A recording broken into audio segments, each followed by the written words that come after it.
Next shot, Samantha and John are on the floor in the shower room. John's nude obviously while Samantha lies next to him still with her black t-shirt on. The shower has been turned off, they're both wet and the walls are still wet so it hasn't been too long until they stopped the shower. John opens his mouth. You know technically I did leave you alone out there in the dark. John, stop it, no, hear me out. Now I left you alone out there because Samantha stares at him as if she knew his words before he would speak them. They knew each other since kindergarten, and they were together since school the 6th grade when a mean girl had stolen Samantha's doll. But no one ever stood up to her because her brother was in high school and the principal's wife was her aunt. John had taken a stand for her. He had to take a beating every other week for the rest of the school year, but he smiled every time because he knew it was the right thing to do. That's why she loved him so much, not because he'd taken a stand against someone much bigger than him just to get her doll, but because she loved it no matter how much it hurt whether she was watching or not. He knew he was a kind man because he cared, and once he had his heart set on something there is no force on this earth strong enough to free him from it. Also he had a nice body out saying, the girl had tasked. I left you alone out there because I knew it was the safest place for you out of all the places you could be. You should have stayed there. What's really the problem now is that I didn't leave Vince there with you. I should have been smarter. I mean, what good is MIT if I can't think true for the moment, and I really feel so bad for leaving you alone. Sam, I should have never even thought about leaving you here alone, and I hope that you can forgive me for making that mistake, because I'm never gonna do that ever again. Wait, you're not leaving for MIT. John, that's crazy. UJSHHH, he kisses her. You shouldn't put your life on hold because of something like this. J, I'm not leaving it on hold, and this has almost nothing to do with it. J, you see, I thought about coming back and taking you with me only I finished learning stuff and making us the perfect life. But now I know I see that all of that was a waste of my time, of aware time. I am never leaving you alone. So girlfriend, boyfriend, they kiss, but you've got to buy me a reconciliation gift. Jay, what does that word even mean? I don't know, but my aunt uses it a lot. End scene.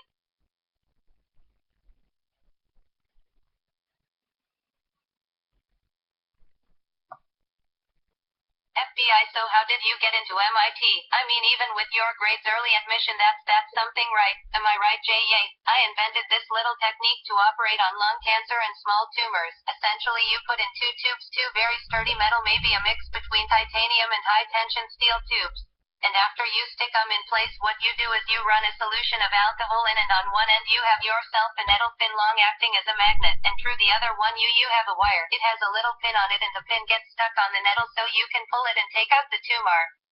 The agent lets him speak, and plus if you have the right fiber you can put in these little magnets and hollow out a hole with magnets you cut direct from one end to the other. So, FB, while that's really something, saving lives. That must have really left quite an impression on them. I choose it's not easy living up to it, is it? Jay, I choose not. John is weirded out from agent S questions. Why are you asking me about this? FB, it wasn't easy, was it, John? Was it when you killed him, you killed Vincent's dad because he gave your friend what you never had? Jay, wait, you think I did this? FB admitted, John, it'll make things so much easier for you. No pressure, no fear, JST, what left to come? You killed him because you had no freedom of your own, and your friend had more than he could spare. He flaunted it at you, the power, the rush of having everything you ever wanted, and you hated that, didn't you? No, you've gotta believe me, I'd never. Your friend flaunted that freedom he had all up in your face, and when he came to you in that plane, that was the final straw. You knew how to do it, you knew we would never tie you to your motive, and you knew how easy it would be to use what you have to fake this imaginary killer you invented, and have him take the rap for Vince's father, for the janitor, and for everyone else you probably killed over these years, you sick fuck. John looks at him as if he was crazy or something. Jay, that janitor was a technician and he had a name. It was Henry F. Johnson, and there's something wrong with you if you can't even get that right. It will never kill someone just for fun, and I think if you don't get that, then there's nothing else we have to say to each other.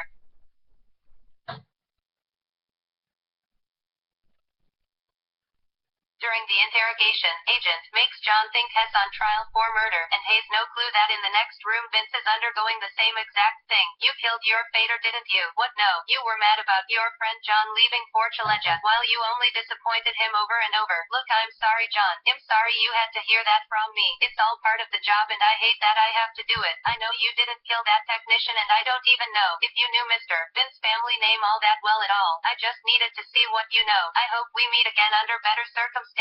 John is left out of the interrogation room. He goes into the hall where he sees Vince sitting on the waiting chair. Hey man, hey Vince, how are you? I'm fine, they just asked me questions and stuff. Did they ask you if you killed your dad? White, how did you know? They asked me the same thing. Fucking cops. It's like one of those Police Academy movies, where you've got everyone running around doing noting, wasting time. Jay, you know it's actually pretty smart to accuse us. Even if we didn't do it, still might know something. Jay, I mean there has to be a reason for all of this. B, wait, are you saying that my dad was AJ? I'm not saying nothing. I just think that you should try and remember they have their reasons for doing what they do. And I'm sure your dad was a good man. Bad guys don't kill you unless they have a reason. Otherwise we'd all be living in a nuclear wasteland. Whatever made your dad a target, he probably had you and your family in on his mind the entire time. End scene.